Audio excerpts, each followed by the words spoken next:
So before I dive into my Gaysian story, it's important for me to acknowledge that the perspectives that I share today are rooted in Han Chinese philosophy, which carries a complex and colonialist history. Since the unification of China under the first emperor Chen Qi in 220 BC, Confucius Chinese philosophy has spread throughout Asia by cultural exchange, trade routes, and diplomatic channels. As I pay respects to the owners of the traditional land upon which we stand, the Gadigal people of the Eora Nation, I'm confronted not only by my migrant status within the Australian colonial settler project, but also with the weighty responsibility of recognizing the role that my ancestors played towards First Nations people in their homeland. This acknowledgement is not easy. It compels us to confront the unsettling truth that as migrants navigating an uncertain foreign land, that even a group of dispossessed people can be implicated in the dispossession of others. And this reality is painfully obvious with what's happening in the tragedy in Palestine right now. The Chinese dialect that I'll be using today is Cantonese, which is spoken, which is spoken across southern China and Hong Kong, as well as by millions of Chinese diaspora from far as away as Vietnam, Laos, and to San Francisco. We're a big group. And a trigger warning, my speech is going to be one big emotional trigger. I might cry, you might too. Please take care of yourself and move around if you have to. 棒打出頭了. The bird that sticks its head out gets hit. It's a cautionary phrase that I heard as a little kid. 棒打出頭了 is a warning. Do not disturb the social order. It's a dire consequence of nonconformity that is deeply rooted within Chinese culture. Today, I aim to dive into this concept of 旁达出头了, exploring its roots in Chinese philosophy, its implications for social dynamics across Asia, as well as how it intersects with queerness and racism. And we're going to end with ideas on how to move forward by honoring our traditions and engage in intentional disobedience. That's a lot. Do you reckon I can do it? Let's go. First part of this phrase, 旁打. This act of hitting with a stick, both physical and emotional. This tough love. I've heard it echoed in the home, in schools, if you've been educated in Asia, as well as from peers, Asian peers. It's a form of criticism meant to correct, to remind us of our place in the social fabric. Yet paradoxically, this act of warning itself becomes a form of exile, a pushback against the deviation, akin to smacking a child to make them stop hurting others, or your auntie telling you to stop eating and calling you fat. It's both futile and cruel. It's really familiar, and this lesson is both etched in our bodies, shaping our understanding of the world. Moving to the second part, the culture of the anti-Chut-Tau-Liu, the culture of social conformity. Where does it come from? Harmony is considered the cornerstone of Chinese culture. It permeates various aspects of life, from the serene landscapes depicted in traditional Chinese painting of San Sui Hua to beautiful, graceful calligraphy. It also shapes government policies for thousands of years, with the explicit aim of mitigating social conflicts through social control. The value of harmony is attributed mainly to the ancient philosopher Confucius, or Hongji, of the Confucius Says fame. And he was a philosopher, a teacher, and a political figure. His teachings on ethics, morality, and social order had a profound and enduring effect, particularly on East Asian culture and society, since 550 years before baby Jesus was born. I started questioning from a young age this emphasis on social harmony and how a society goes about in achieving it. There was a lot of material to disagree on. I was appalled by the way it advocated for social control, particularly through misogyny and hierarchical blind obedience to elders. For instance, a woman's role is to first obey her father, then her husband, then her son, also known as samchong seidap. This application of social harmony also paves way for family violence, oppressive government policy, and dispossession of groups that do not fit neatly in the social order. I wasn't a fan. Let me run a little poll in here. Who here has a tattoo? Thank you. I'm very proud of you, even if your mother wasn't. I remember when I got my first tattoo, my mother was absolutely disgusted. It was an affront to this body that belonged to her. And it reflected on the acceptability of our family. How dare I defile it? But this started a long chain of various acts of defiance. So sorry, Mom, I've done much worse since then. You see, within this social order, the self is understood relationally. And we are defined by our relationships, and so our individual actions reflect on the family unit. And any deviations from the social norms, such as divorce or mental illness, reflects within the family and is perceived as disruptions to the social harmony, leading to judgment and ostracism. This interconnectedness results in porous boundaries between individuals and the family affiliations. It's an enmeshment and a burden that can prevent individuals from seeking autonomy over their bodies, their relationships, and their lives. This brings me to this room. What is queerness if it does not disturb the social order? You can cheer. You've both been very polite. Thank you. What is queerness if it does not demand innovation? Am I right? My go-to definition of queerness is, of course, bell hooks. She describes queerness, not solely in terms of who you are sexually playing with, although that is part of it, but more profoundly, a state of being at odds with the world around you. And it is that tension that we must navigate, and we must invent and create a space in which we can live, we can thrive. And my other favorite, queer Vietnamese writer Ocean Vuong's comments, when I look at my life, I saw what queerness demanded, an alternative innovation from me. I had to make alternative routes. It made me curious. It made me ask, is this enough for me? I believe this was the original intention when Marsha P. Johnson and Sylvia Rivera threw those first bricks at Stonewall. As we celebrate our innovation, we must also acknowledge the stark reality for those who dare to stick their necks out, like little Xi Liu. There's often a heavy social cost, and sometimes it's lethal.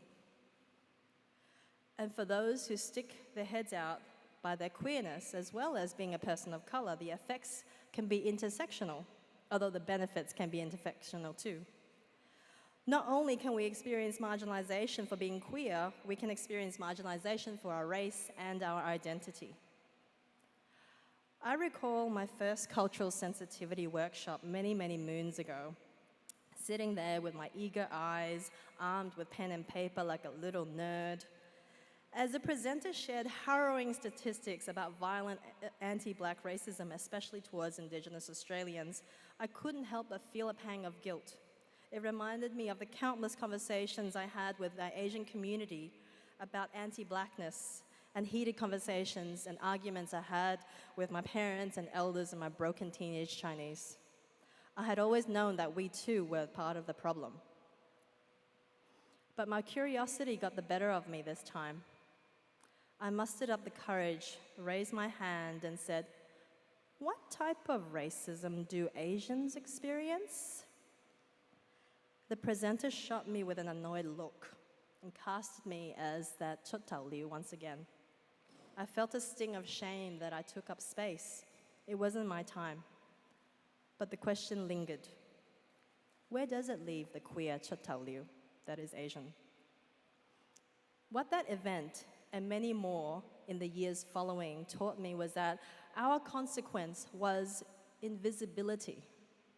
Unless we were being fetishized, we were often seen as devoid of sexuality, devoid of danger, and therefore devoid of significance. We see you, Grindr, and the lawsuits against you for being a breeding ground against racism against gay Asian men. I'm sure many of you here have heard of the bamboo ceiling. It's similar to the glass ceiling for women in positions of power.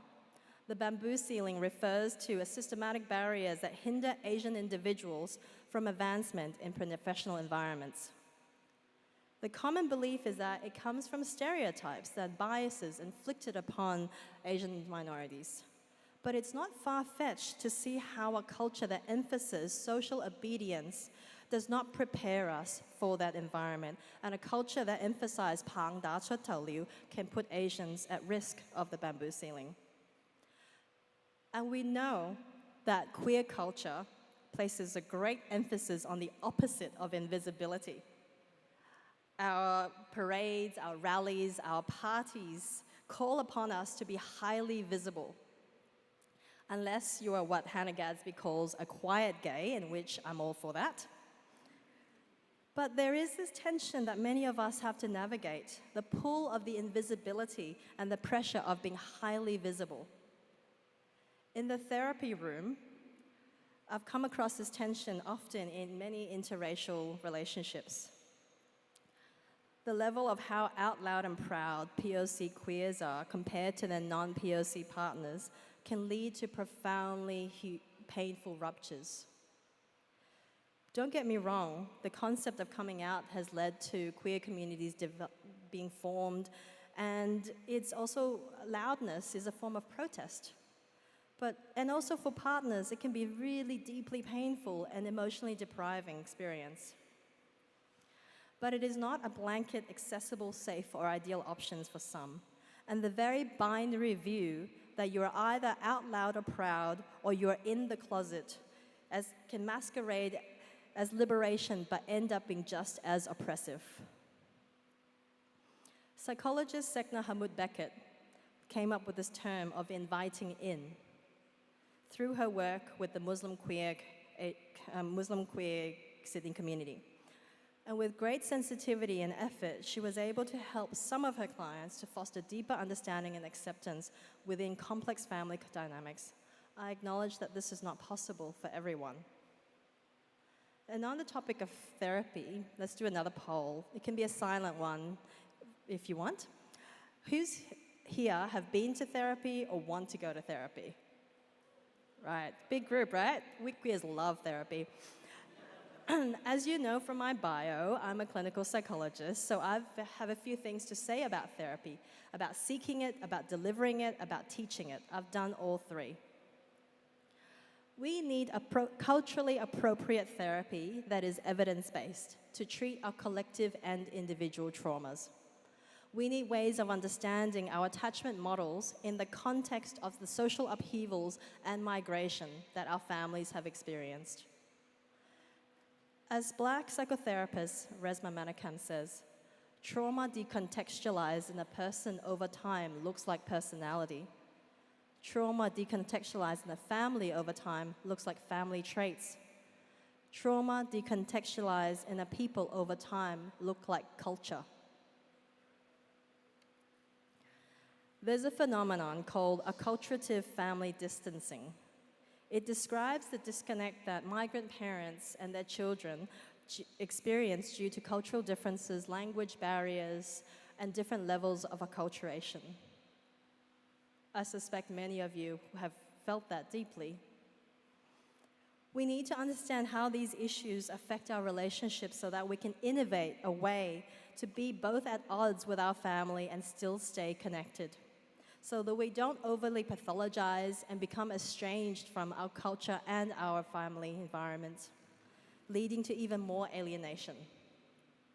Of course, that may be necessary in some cases of abuse, but we need to have culturally nuanced ways to understand the difference. I want to share a memorable encounter I had with a client of mine, one I have permission to share.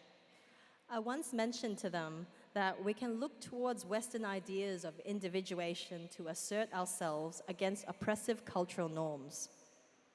Now, my client is about half my age and also Asian, and they effortlessly countered my nonsense with historical figures from their own culture that engaged in disobedience and disruption. They didn't need white saviors. They already had Liu from their own culture that could show us the way.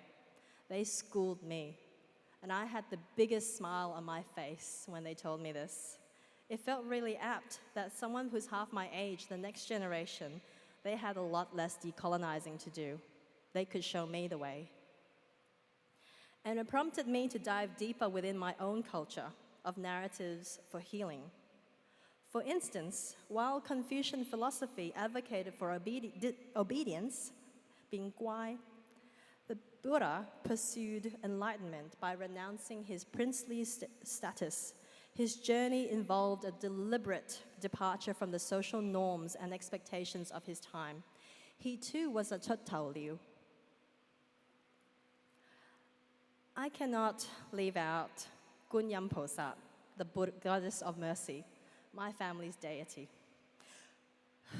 who appears gender non-conforming throughout the millennia in all their flowing femme finery and flat chest.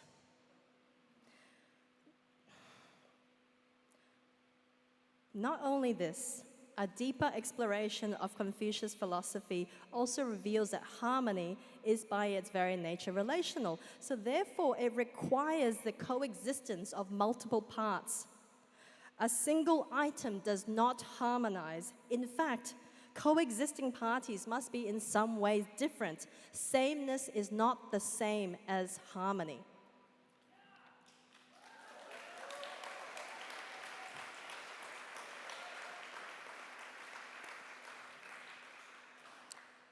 Perhaps Confucius have lost its way and was tempted by political ambitions like many before and after it, and got itself tangled up with social control and oppression.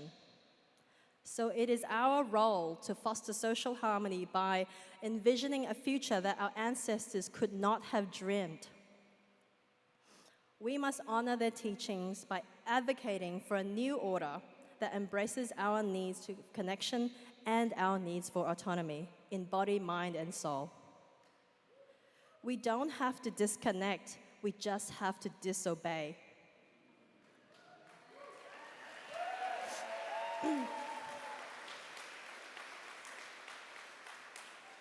And in our disobedience, being little Liu, we risk exile, but we are in fact acting as faithful translators for our ancestors, the same way as we have translated Centrelink forms and school letters for our families since forever.